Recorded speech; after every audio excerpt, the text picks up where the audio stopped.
beware of snakes. Hey, I don't know what kind of signs you have near the courts where you play at, but where we play, we have a snake sign because we have a creek over here, we have some courts over here, and there's just a little sign that lets us know that critters may come up. And I don't know what kind of signs you have. Maybe you're from Florida, you have some alligator signs. Maybe you're over from Tybee Island and you have some turtle signs. If you have signs, send them to us. Any kind of signs around your court. That'll be kind of fun just to see who has what and where. Now when I saw this sign reminded me of growing up. And specifically, it reminded me of the house I grew up in. The house I grew up in, my friends called it the rattlesnake house. Now, we didn't have rattlesnakes. They were water moccasins. Totally different. And the reason we had water moccasins is because we lived close to a lake. And we also had horses. Now, a little food chain. If you have horses, you have horse food. If you have horse food, you have mice eating the horse food. If you have mice, you have snakes coming up to eat the mice. So we would have snakes come up and they would come up around our house and we had this all messed up, jacked up house. Foundation was cracked and depending on whether it was winter or summer, that depending on if the front door or the back door would shut. Both of them wouldn't shut at the same time. So there was always cracks in there and there was a hole back in the back of our house. And it was a little hideaway where kind of snakes would get up under there. And this was also the time when the crocodile hunter was big. Man, I don't know if you remember the crocodile hunter, but if you didn't, look him up. Man, he's cool. But he had these specials and he had this one snake special. And it was amazing because the crocodile hunter, he would always pick up these huge snakes and he would always grab them by the tail. And I was always taught, I grew up in the country. I was always told, do not grab a snake by the tail. Why? Yeah, bad day. But he would always grab these snakes by the tail, and he was explaining why that there were only 2 snakes in the world that could actually double up over themselves and bite him. So that was the safest way for him to do it. Well, yeah, I was growing up and I lived in the rattlesnake house, the water moccasin house at the time. And I didn't love snakes really, but it's fine. Until one day I went into my laundry room and there was an 8-foot snake skin wrapped around my washer. That meant there was a snake in my house long enough to shed its skin. Okay, I have a problem with that. But I just went on about my life. And one day I'm sitting there looking out and we had this sliding glass door to the backyard. And I was just looking out the door and a 6-foot water moccasin goes across my back porch. And it was heading to the hole in the back of my house to sneak into my house. I knew what to do. I watched the crocodile hunter. Man, I threw open the back door, I ran outside and I grabbed that snake by the tail and I'm like, yeah, what you gonna do now? You're not gonna do nothing because there's only 2 snakes in the world that can double up over me and get me. And one is the black mamba and you ain't it. And 2,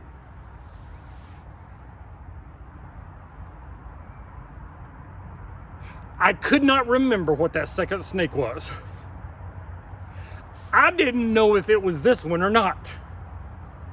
So now I have a ticked off poisonous snake in my hand and I do not know if it's one of the ones that can double up over and bite me. I haven't thought through this plan. So I start trying to think, what am I gonna do? And I can't just drop it. So I did the only thing I could think of. I started spinning it. Yeah, there ain't no snake in the world that can double up over this. So now I have a dizzy, ticked off, poisonous snake in my hand. And I really hadn't thought through this plan. So I started looking around trying to make a new plan. And then I think to myself, I know the plan. I'm about to launch this snake across the yard and then I'm running to the house. So I get my rhythm down and I'm ready to go. And I go 1, 2, and on 3, that snake shoots straight up in the air. Have you ever been in one of those situations where you know you should leave? Well, I'm sitting there watching this snake and I'm thinking, This ain't gonna be good. And as that snake starts coming down, my brain shuts down and my body takes over and goes, run! So I turn around and I start running to the house.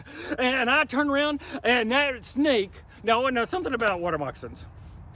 Not only are they very poisonous, they're also very aggressive. As soon as this snake hits the ground, it turns around and starts chasing me to my house. And the race is on, and I'm running, and it was one of those sliding glass doors, so I run in the house, I slide that glass door shut, and that snake's head bounces against that glass, and it coils up in a little ball, and it starts striking at me through that glass, and finally he just kind of shakes his head and gives me that little snake, and then it turns around and starts heading back towards that hole in the back of my house. I had to do it again. By the time I get out there, this snake is halfway under my house. So with one motion, I grab the snake by the tail, throw it up in the air, and then we have a meeting with a shovel.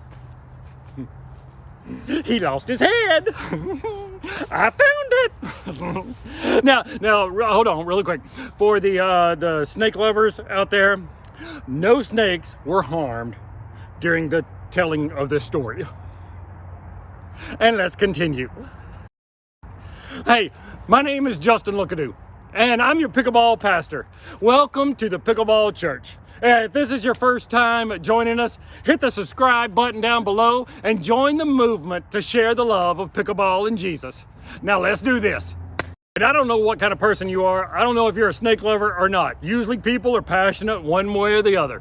So if you're a snake person, down in the comments, let us know. Just put snake fan down there. And if you're not, put no fan down there and let us know who you are. See, I jumped out there and I just grabbed this snake by the tail. And I didn't have the whole story. I just jumped out there with half the information thinking, man, I got this. I know what to do. Has that ever happened to you in your life? Have you ever done that? I mean, not like grab a snake by the tail, but have you ever been in a situation in your life where you just jump in and you start acting or reacting without having the whole story? For me, this pops up a lot with my kids.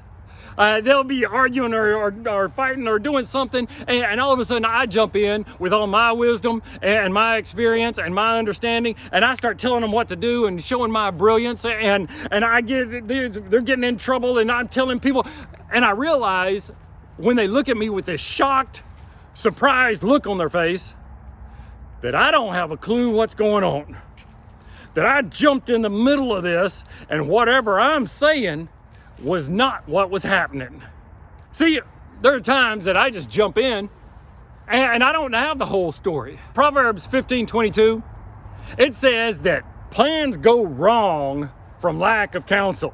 And several of the versions say that the plans go wrong without wise counsel. It's wise counsel. It's getting counsel from people who've been down the road before you, people with a little more understanding, a little more wisdom, a little more insight. Do not ask and rely on the people around you to give you life advice.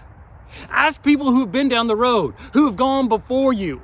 Man, we have to be very careful on who we allow to speak into our lives, what advice we listen to. Do not get financial advice from someone who doesn't know how to make money, keep money, invest money. They're broker than you are. Do not get financial advice from them. Do not get relationship advice to someone who just runs through relationships over and over and over. Do not ask them about marriage advice. And if they try to pour it into you, which they probably will, that is not wise counsel. It says plans go wrong from lack of wise counsel. We have to ask people who have been down the road before us. Proverbs in chapter 3, verse 5 and 6, it says, trust in the Lord with all your heart. Lean not in your own understanding, but acknowledge him and in all his ways, and he'll make your paths straight. Is there something in your life that just kind of seems to repeat over and over? It's like you're on this merry-go-round. It's like you keep going through the same problems over and over and over. The same kind of toxic people keep coming into your life over and over and over. Or the same financial problems keep coming into your life over and over and over. The same issues keep coming around over and over and over, and you're in this cycle. It just kind of feels like You're moving a lot, but you're not going anywhere. Yeah, your little life emotional step counter says that you're doing a lot of movement, but your scenery sure hadn't changed. See, listen, that's what the scripture is talking about. It says, trust in the Lord with all your heart. Lean not on your own understanding. Acknowledge him, and he will make your path straight.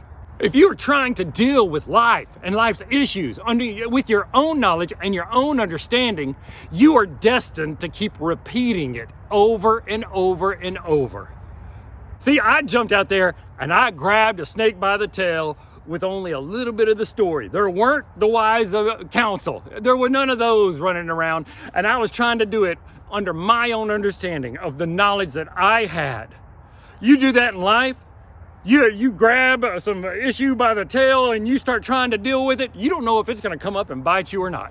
Listen, if you're trying to deal with these problems and it seems like it's working, you're handling them in your own knowledge, your own understanding. You got this. It seems like they're handled. Those problems are going to follow you. You're going to have to deal with them again. Man, I dropped that snake and I took off. I handled it. That was my own knowledge, and I had to deal with it again. I had to grab that snake by the tail again. I had to deal with it again. Listen, you try to handle your life issues under your own understanding, they're going to keep chasing you over and over and over, and you're going to have to keep dealing with them. So the question is, how do you get out of that? How do you get off that merry-go-round so that you can achieve what God has designed for you in your life?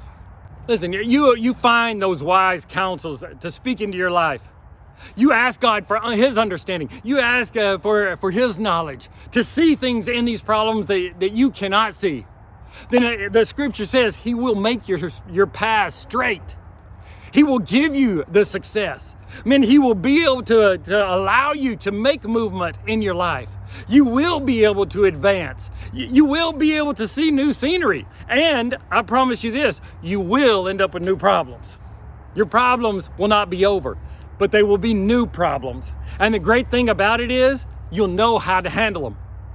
You won't just keep grabbing the same snake by the tail. You'll know how to overcome them so that God will make your path straight, so that you will be able to live the life that God has designed for you.